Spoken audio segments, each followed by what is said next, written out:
Songs in the Night, July 20. Having therefore obtained help of God, I continue unto this day. Acts 26:22. In referring to the preservation of his life, the apostle does not give credit to Lysias, the commander of the garrison at Jerusalem, but declares that he obtained help of God, by whom he had been sustained to the time of his speaking. There is a good lesson in this for all the Lord's people. How apt many are to give credit to luck or chance or human instrumentality, overlooking the fact that the Lord's saints are the special objects of his care, and that the angel of the Lord encampeth round about them and delivereth them.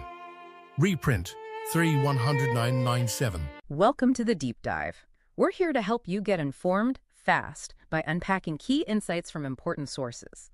Today, we're looking at an ancient text, a really striking passage, actually. It offers a perspective that, well, it kind of pushes back against how we often think about success, maybe even survival.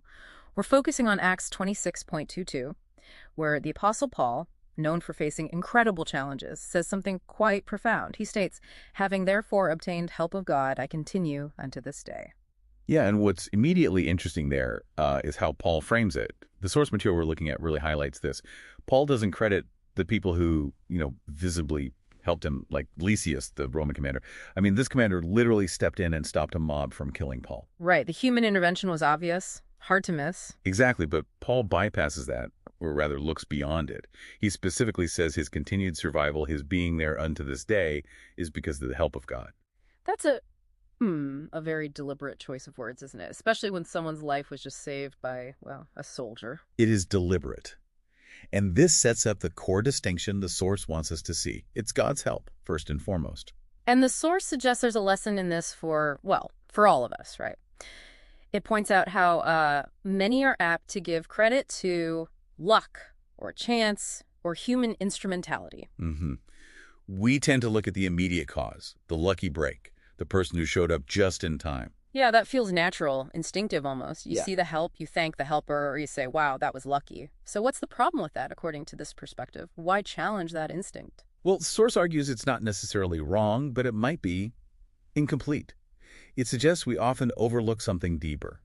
Specifically, it talks about this core belief Paul held, the fact that the Lord's saints are the special objects of his care. Okay, special objects of his care. And that the angel of the Lord encampeth round about them and delivereth them. It's this vivid image, almost like a divine bodyguard detail.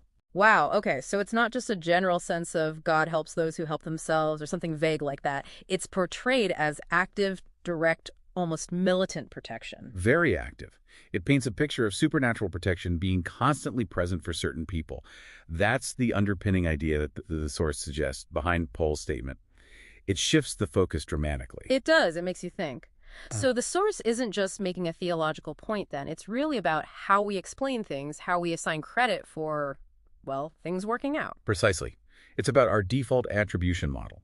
When something good happens, especially escaping danger, where does our explanation naturally go? Paul's answer redirects it. But what about human actions? Does this view, this idea of constant divine backup, kind of diminish the importance of what people like Lysias did, or even Paul's own resilience? That's a great question. And no, the source suggests it doesn't diminish it, but reframes it. Think of it like this. Human actions, like the commander intervening, are seen as the channels or the means through which that deeper divine help operates. Ah, okay, so Lysias' action wasn't irrelevant, it was just instrumental within a bigger picture. Exactly. It's not about saying human effort doesn't matter. It's about asking what's the ultimate source behind that effort, or making that effort successful against the odds. This perspective cultivates a different kind of awareness, a gratitude that goes beyond the visible helper to the unseen source. And maybe a sense of security even when things look dire. Right, that idea of being a special object of care would certainly change how you face danger. It likely did for Paul. So, wrapping this up, Right. what does this all mean for you listening in? This deep dive into the source really prompts us to maybe question our own assumptions. Where do we instinctively say help comes from in our own lives? Is it always the visible hand, the lucky coincidence, or does this ancient perspective invite us to consider something more? Yeah, leaves you with a thought, doesn't it? Reflect on your own experiences. When you navigate a challenge, when you get through something tough, where does your mind go first? Do you credit your own grit, someone else's kindness, just random chance? Or could this framework, this idea of a deeper, maybe hidden source of help, resonate with you somehow? It's something to mull over, this idea of a potentially unseen architecture behind survival and success.